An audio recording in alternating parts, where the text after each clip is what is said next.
মিনা কার্টুনের শেষ পর্বে কি দেখানো হয়েছিল, মিনার সাথে আসলে কি হয়েছিল, তাছাড়া বিখ্যাত কার্টুন মিস্টার বিনের শেষ পর্ব কেমন ছিল। বিখ্যাত কিছু কার্টুনের শেষ পর্ব এতটাই ইমোশনাল ছিল যে এগুলো আমাদের কাঁদিয়ে ফেলেছে। তো বিখ্যাত কিছু কার্টুনের শেষ পর্বে কি হয়েছিল তা জানতে হলে ভিডিওটি শেষ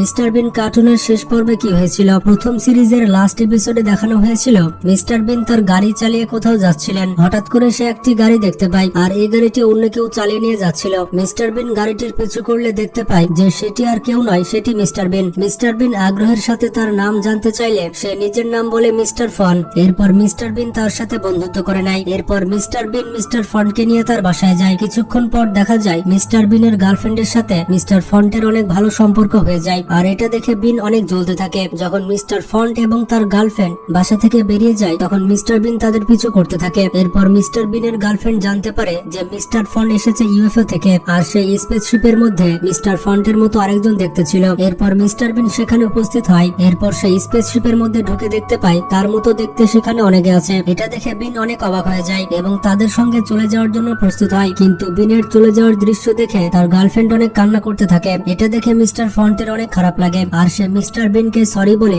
স্পেসশিপ থেকে নামিয়ে দেয়। এরপর মিস্টার ফন্ট আকাশে তারার মধ্যে মিলিয়ে যায়। এরপর মিস্টার বিন তার গার্লফ্রেন্ডের সাথে বাসায় ফিরে আসে আর এখানে শেষ হয়ে যায় মিস্টার বিনের প্রথম সিরিজের শেষ পর্ব।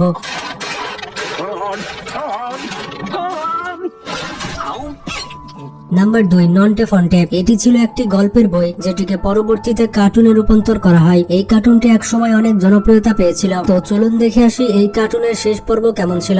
শেষ পর্বের নাম ছিল গুলতির টিপ। এখানে দেখা যায় সুপারিনটেন্ডেন্ট সাহেব গেল্টুদাকে ডেকে পাঠায়। তিনি আগামীকাল ছাত্রদের দুপুরের খাবারের জন্য চিকেন বিরিয়ানির ব্যবস্থা করবেন। দুষ্টু গেল্টুদা এটি শোনার পরে নন্টে ফন্টেকে গুলতি কম্পিটিশনের জন্য তার কাছে ট্রেনিং নিতে বলে আর এভাবে নন্টে ফন্টেকে সে কোথায় ফাঁসিয়ে দেয় আর গুলতি প্র্যাকটিস করার নাম করে সে সুপারিনটেন্ডেন্ট নাক ফাটিয়ে দেয় আর তারা শাস্তি পায় যে তারা আগামীকালের দুপুরের খাবার খেতে পারবে না। এতে গেল্টুদা অনেক আনন্দ পায়। অবশ্য নন্টে ফন্টে বাবুর্চি ঠাকুরকে লোভ দেখিয়ে খাবার চেষ্টা করে কিন্তু সেখানেও গেল্টুদার জন্য তেমন সুবিধা করতে পারে না। এবার তারা দুজন পরিকল্পনা করে গেল্টুদাকে জব্দ করার জন্য। তাদের গুলতে প্র্যাকটিসের নাম করে গেল্টুদাকে মাঠের ওপাশে নিয়ে যায় আর লক্ষ্য ভেদ করার জন্য তারা গেল্টুদাকে বলে মৌমাছির চাকে আঘাত করতে। এরপর গেল্টুদা বাহাদুরি দেখিয়ে সেই গুলতিটি ছুড়ে দেয়। কিন্তু এরই মধ্যে নন্টে ফন্টে তাদের স্যারকে জানিয়ে রেখেছিল যে বিকেল বেলায় গেল্টুদা তার গুলতির প্র্যাকটিস দেখাবে। তো এই কারণে নন্টে ফন্টে সঠিক সময়ে স্যারকে নিয়ে মাঠে চলে আসে। এরই মধ্যে গেল্টুদার ছোড়া সে গুলতি মৌমাছির চাকে গিয়ে লাগে আর পুরো মৌচাক স্যারের গায়ে এসে পড়ে। এরপর মৌমাছির কামড় খেয়ে স্যার অনেক রেগে যায় আর গেল্টুদাকে তাড়া করতে থাকে। নন্টে ফন্টে এভাবে গেল্টুদাকে সাজা দেওয়ার মাধ্যমে হাস্যরসাত্মক ভাবে শেষ হয়ে যায় নন্টে ফন্টে কার্টুন।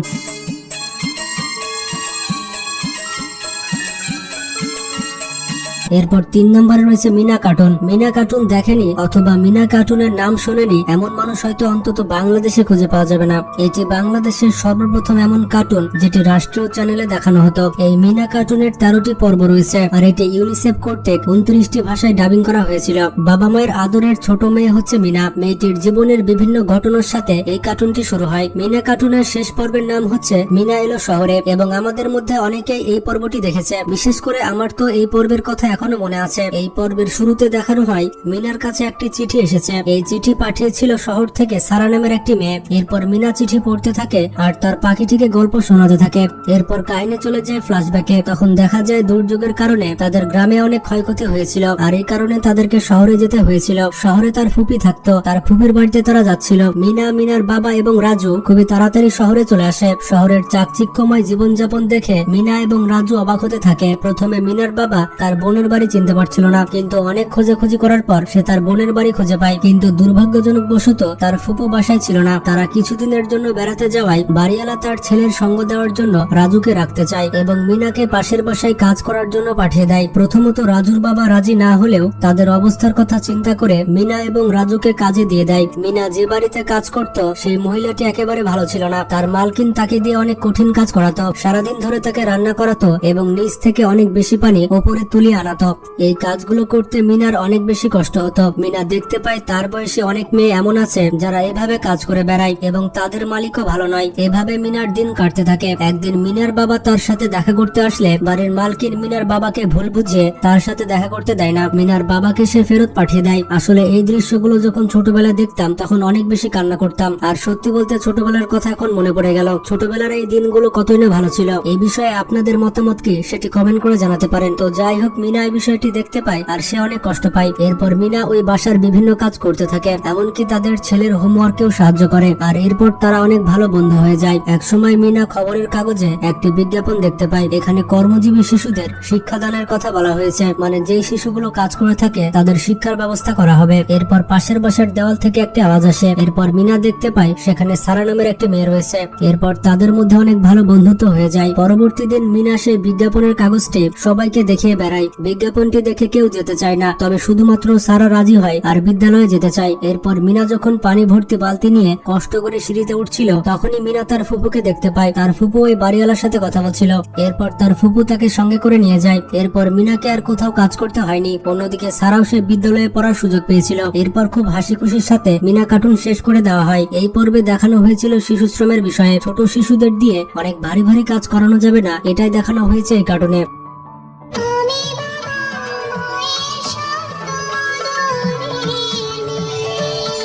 এরপর 4 নম্বরে রয়েছে ভিড় দ্য রোবট বয়। এই কার্টুনের 3টি সিজন রয়েছে এবং কার্টুনের শেষ পর্বের নাম ছিল ব্লোব অ্যাটাক। তো এপিসোডের শুরুতে আমরা দেখতে পাই ম্যাড ম্যাক্সের কাছে টিম্বাকটু বেশ কয়েকটা পেপার দেখায় আর অতি উৎসাহের সাথে বলে যে এগুলো আপনার এতগুলো দিন যে দিনে আপনি ভিড়কে শেষ করতে পারেননি। এটা শুনে ম্যাড ম্যাক্স অনেক রেগে যায় এবং টিম্বাকটুকে মারতে যায়, কিন্তু হঠাৎ করে অনেকগুলো কেমিক্যাল নিচে পড়ে যায়। কেমিক্যালগুলো মিশ্রিত হয়ে ব্লক জন্ম নেয়। এরপর ম্যাড ম্যাক্স প্ল্যান করে ভিড়কে শেষ করার। এরপর ম্যাড ম্যাক্স রিমোট কন্ট্রোলের মাধ্যমে টিম্বাকটু এর মাধ্যমে ভিড়কে শেষ করতে পাঠায়। এদিকে ভিড় এবং তার বন্ধুরা ক্রিকেট খেলছিল, কিন্তু টিম্বাকটু ভিড়ের বদলে এমলিকে শুট করে দেয়। আর এরপর ব্লব ইমলির কন্ট্রোল নিয়ে নেয়। আর এরপর ইমলি অনেক ভালো ব্যাটিং করতে থাকে আর সবাইকে অবাক করে দেয়। ভিড় তার অদ্ভুত আচরণ দেখে এক্সট্রা ভিশন ক্যামেরার মাধ্যমে জানতে পারে যে ম্যাড ম্যাক্সের রোবট তাকে আক্রমণ করেছে। এরপর ভিড় এই সব কথা ডক্টর প্রেম শাহকে বলে দেয়। এদিকে ম্যাড ম্যাক্স ইমলিকে তার আড্ডার দিকে নিয়ে যেতে থাকে, কিন্তু ভিড় সেখানে গিয়ে ইমলি এবং চুলবুলকে বাঁচায়। আর ম্যাড ম্যাক্স এবং টিম্বাকটুকে আচ্ছা করে শিক্ষা দিতে থাকে। আর সেখানে ডক্টর প্রেম শাহ চলে আসে। ব্লবকে পুরোপুরি শেষ করে দেওয়ার আগে ম্যাড ম্যাক্স আবারও ব্লবের কন্ট্রোল নিয়ে নেয়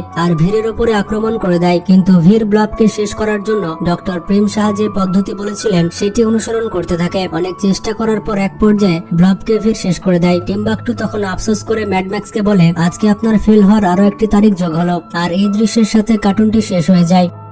তো বন্ধুরা, জনপ্রিয় কার্টুনের শেষ পর্ব কেমন ছিল তা তো আপনারা দেখতে পেলেন। এর মধ্যে কোন কার্টুনটি আপনার ভালো লাগতো সেটি কমেন্ট করে জানাবেন আর ভিডিওটি বন্ধুদের সাথে শেয়ার করে তাদেরও জানার সুযোগ করে দিন। তো ভালো থাকবেন, টেক কেয়ার।